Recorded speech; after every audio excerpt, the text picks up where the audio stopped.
Video کو like کریں اور مکمل ویڈیو دیکھنے کے بعد کمنٹ باکس میں اپنے رائے کا اظہار ضرور کریں، اور ایمان افروز ویڈیو دیکھنے کے لیے ہمارے چینل کو سبسکرائب کریں۔ آئیے ہم سنتے ہیں مولانا پیر ذوالفقار صاحب کو کہ انسان گناہ کیوں کرتا ہے۔ چنانچہ ہمارے اکابر نے لکھا ہے کہ انسان گناہ کیوں کرتا ہے، اس کو مکافات عمل کا یقین نہیں ہوتا۔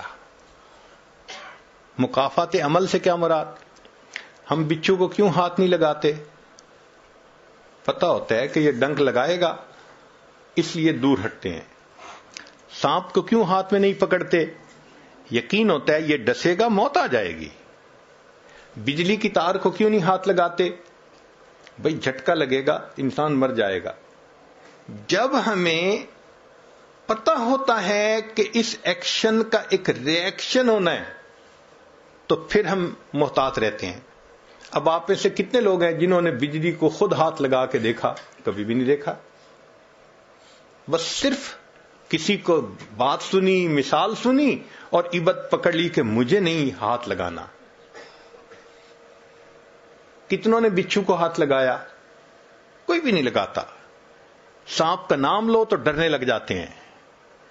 بتائیں کہ جی یہ 100 یہ گلاب جامن ہے، صرف ایک کے اندر زہر ہے، کھا لیجئے، ہاتھ بھی نہیں لگائیں گے۔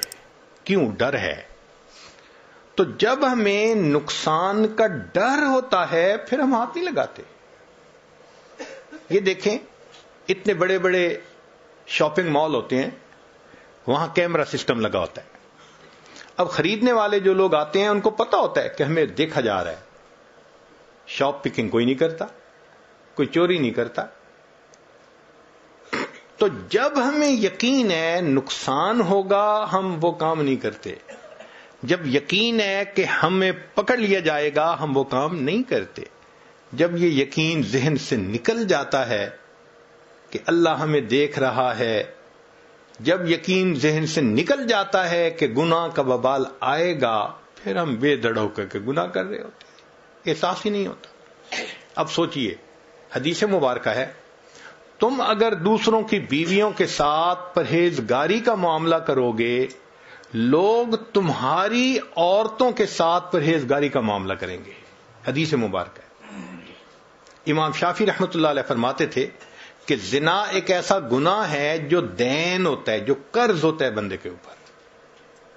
چنانچہ اگر کسی نوجوان نے گناہ کیا تو یہ نہیں کہ گناہ کر لیا، اب اس گناہ کو چکانا ہے اس کے گھر کی کسی عورت نے، یا بیوی چکائے گی، یا بہن چکائے گی، یا بیٹی چکائے گی۔ علماء نے لکھا ہے کہ اس بندے کی گھر کی عورت کے ساتھ ضرور زنا کیا جائے گا، اور نہیں تو گھر کی دیواروں سے زنا کیا جائے گا۔ ہم کیا سمجھتے ہیں کہ ہم ہی دوسروں کی شکلیں دیکھ رہے ہوتے ہیں، ہمارے گھر کی عورتوں کی طرف دوسروں کی نظریں نہیں اٹھ سکتی؟ یہ اللہ کا بنا ہوا ایک نظام ہے۔ اب اگر یہ مکافات عمل کا یقین دل میں ہو تو پھر بندہ اللہ سے ڈرے گا۔ یہ یقین کمزور ہو گیا، احساس نہیں ہوتا کہ اس ایکشن کا ری ایکشن ہو کے رہنا ہے۔ دیکھیں اللہ تعالیٰ وہ ذات ہے، قرآن مجید میں فرمایا فَمَن يَعْمَلْ مِثْقَالَ ذَرَّةٍ خَيْرًا يَرَى، ذرہ کے برابر بھی نیکی کا عمل ہوگا اس کا بھی بدلہ دیں گے، ذرہ کے برابر گناہ کا کام ہوگا اس کا بھی ہم بدلہ دے کے رہیں گے۔ تو جہاں ایکوریسی لیول اتنا ہے کہ ذرہ جیسی نیکی بھی آنکھوں سے اوجھل نہیں ہو سکتی، ہم گناہ کر کے کیسے اس کے وبال سے بچ سکتے ہیں؟ اس یقین کو دل میں بٹھانے کی ضرورت ہے۔ صحابہ رضی اللہ عنہم کے دل میں یہ یقین بیٹھ گیا تھا۔ اسی لیے اندھیری رات ہے، قدرتاً ایک عورت، اس کے ہاتھ پر کسی مرد کا ہاتھ پڑا اس کے جسم پر، تو جب مرد نے اندھیری رات میں عورت کے جسم پر ہاتھ رکھا تو وہ عورت فوراً بولی، ڈر اس پروردگار سے جو اندھیرے میں اسی طرح دیکھتا ہے جس طرح وہ اجالے میں دیکھا کرتا ہے۔ یقین بنا تھا. کیا ایمان کا لیول ہے. اندھیرا ہے, کوئی قریب نہیں, کسی کو پتہ نہیں کیا ہو رہا ہے. عورت فوراً جواب دیتی ہے, ڈر اس پروردگار سے جو اندھیرے میں اسی طرح دیکھتا ہے جس طرح وہ اجالے میں دیکھتا ہے. تو یہ مکافات عمل کا یقین نہیں ہوتا کہ ہم جو کر رہے ہیں اس کا وبال لوٹ کے آنا ہے. نیکی کریں گے تو رحمتیں برسیں گی, اگر گناہ کریں گے تو لعنتیں برسیں گی. چنانچہ علماء نے لکھا ہے کہ ہر گناہ کا رد عمل ہوتا ہے مگر 3 انداز سے ہوتا ہے. سب سے پہلا اس کو نکیر کہتے ہیں. نکیر کا کیا مطلب؟ نقد سزا. بندے نے گناہ کیا, نقد سزا مل گئی. ایسا ہی ہے کہ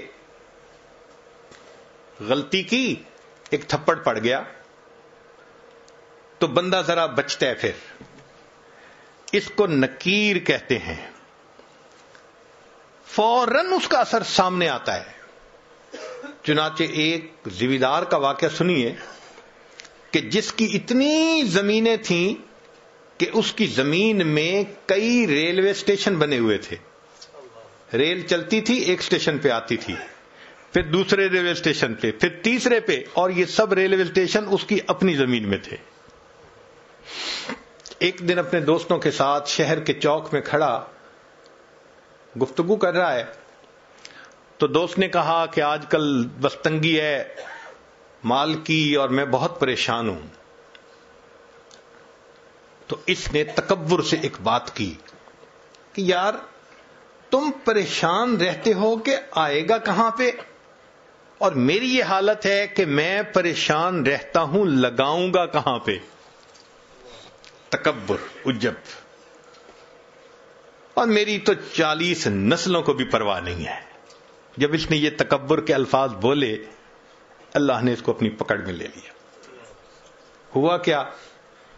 اب بزنس پہ نقصان سے نقصان, نقصان پہ نقصان, پیسے جانے شروع ہو گئے. 7 بیمار ہو گیا, اور بیمار ہونے کے بعد 6 مہینے کے اندر یہ دنیا سے رخصت ہو گیا. اس کا ایک ہی بیٹا تھا, 17-18 سال اس کی عمر تھی لڑکے کی. ساری دولت, ساری زمین اس کے وراثت میں آ گئی. اب جب مال بھی ہو اور جوانی بھی ہو تو پھر اس قسم کے لوگ بھی قریب ہو جاتے ہیں جو شراب اور شباب والے ہوں. چنانچہ اس کو انہوں نے برے رستے پہ ڈال دیا. اب یہ کبھی اس کے ساتھ رات گزار رہا ہے, کبھی اس کے ساتھ رات گزار رہا ہے.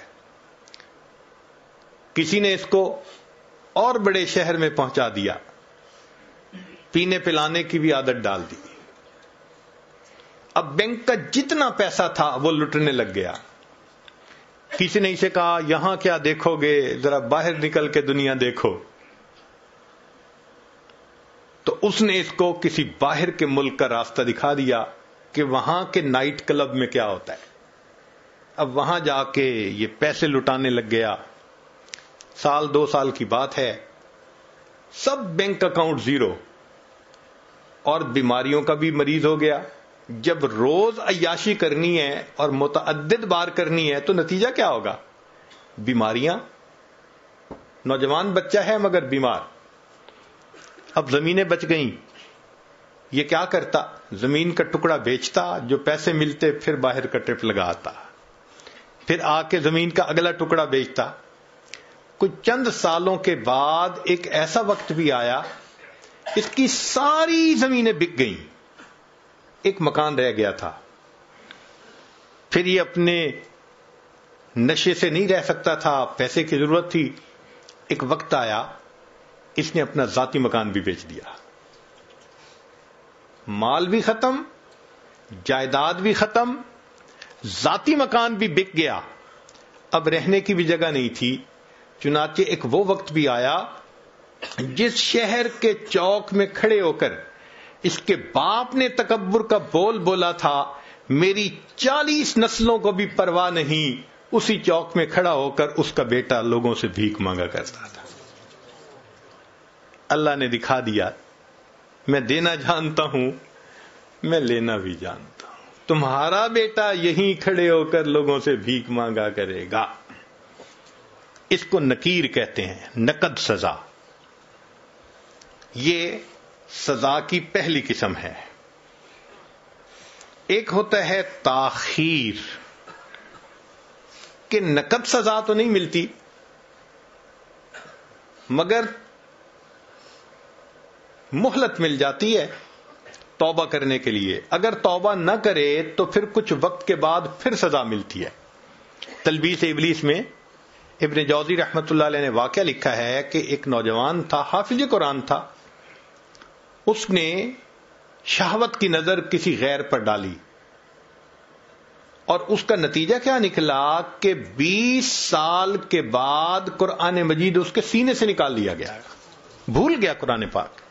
یہ تاخیر ہوتی ہے کہ سزا تو ملتی ہے مگر ڈیلے ٹائم کے ساتھ ملتی ہے. چند دن لگیں، چند مہینے لگیں، چند سال لگیں، مگر سزا ملتی ہے. اس کو تاخیر کہتے ہیں. اللہ تعالیٰ کا کوئی ایسا بندہ نہیں ہے جس کے دل و دماغ دنیا کی ہمہ ہمی، چمک دمک اور رنگ رلیوں سے متاثر نہ ہوتے ہو. نفسانی خواہشات، دنیا کی مختلف لذتیں اور پھر شیطانوں کے مختلف جہتوں سے تسلسل کے ساتھ حملے ہوتے ہیں، جن کی وجہ سے ولی صفت انسان بھی غفلت کا شکار ہو کر گناہ اور قصور کر بیٹھتا ہے. لیکن جب وہ ندامت اور شرمندگی اور اللہ کے نزدیک جواب دہی کا احساس پیدا کرتا ہے اور اپنے کو مجرم اور خطاوار سمجھ کر معافی اور بخشش مانگتا ہے اور آئندہ کے لیے توبہ کرتا ہے، تو اس کے سارے گناہ معاف کر دیے جاتے ہیں اور وہ اللہ کی نظر میں اتنا محبوب اور پیارا انسان ہو جاتا ہے جیسا کہ اس نے کوئی گناہ ہی نہ کیا ہو. قرآن مجید میں توبہ اور استغفار کرنے والے بندوں کے لیے صرف معافی اور بخشش ہی کی نہیں بلکہ اللہ تعالیٰ کی خاص عنایت اور محبت اور اس کے پیار کی بشارت سنائی گئی ہے. ارشاد باری تعالیٰ ہے، ان اللہ یحب التوابین و یحب المتطہرین. بے شک اللہ محبت رکھتا ہے توبہ کرنے والوں سے اور محبت رکھتا ہے پاک صاف رہنے والوں سے. غلطی اور گناہ کا احساس اور پھر اللہ تعالیٰ کے سامنے گڑ گڑانا اللہ تعالیٰ کو بہت پسند ہے. جب کوئی انسان جرم اور گناہ کرنے کے بعد اپنے مالک حقیقی کے سامنے روتا ہے تو وہ اس سے بے انتہا خوش ہوتا ہے، گویا اس نے اپنی بندگی، عاجزی اور اللہ تعالیٰ کی عظمت کا اعتراف کر لیا. اور یہی وہ تصور ہے جس کے استحکام پر اللہ تعالیٰ نے اپنے قرب اور بڑی نعمتوں اور رحمتوں کا وعدہ فرمایا ہے. ایک موقع پر رسول اکرم صلی اللہ علیہ وسلم نے ارشاد فرمایا، اللہ تعالیٰ اپنے مومن بندے کی توبہ سے اتنا خوش ہوتا ہے جیسا کہ وہ سوار جس کی سواری کھانے پانی کے ساتھ کسی چٹیل میدان میں کھو جائے اور وہ مایوس ہو کر ایک درخت کے نیچے سو جائے، جب آنکھ کھلے تو دیکھے کہ وہ سواری کھڑی ہے. ظاہر ہے کہ اگر کوئی سوار تنہا جنگل میں سفر کر رہا ہو اور پورے راستے کے لیے کھانے پینے کا سامان بھی اس جانور پر لدا ہوا ہو اور پھر وہ سفر کے دوران کسی دن دوپہر میں کہیں سایہ دیکھ کر اترا اور آرام کی نیت سے سو گیا، جب آنکھ کھلی تو دیکھا کہ اس کی سواری کا جانور اپنے سارے ساز و سامان کے ساتھ غائب ہے، تو اسے بہت سخت تکلیف ہوگی اور پریشانی کی شدت سے دوچار ہو کر موت کی تمنا کرے گا. لیکن جب کچھ دیر کے بعد اسے سواری اور اس کے ساتھ تمام سامان مل جائے تو اس کی خوشی کی انتہا نہیں رہے گی اور وہ رقص و سرور کے عالم کیف میں غرق ہو جائے گا. اسی طرح جب جرم اور گناہ کے بعد کوئی بندہ اللہ تعالیٰ کی طرف رجوع کرتا ہے اور سچے دل سے توبہ کے ذریعے اللہ کا قرب چاہتا ہے تو اللہ تعالیٰ کو اس مایوس شخص سے بھی زیادہ خوشی ہوتی ہے اور وہ اپنے خطا کار بندے کو اپنا محبوب بنا لیتا ہے. ایک حدیث میں ہے کہ اللہ کے نزدیک کوئی چیز 2 قطروں سے زیادہ محبوب نہیں. ایک آنسو کا قطرہ جو اللہ کے خوف سے یعنی اللہ تعالیٰ کے ڈر سے گرا ہو، اور دوسرا خون کا وہ قطرہ جو اللہ تعالیٰ کے راستے میں گرا ہوا ہو۔ اسی طرح کی اسلامی ویڈیوز دیکھنے کے لیے ہمارے چینل کو سبسکرائب کریں اور کمنٹ باکس میں ضرور اپنے رائے کا اظہار کریں۔ جزاک اللہ خیر۔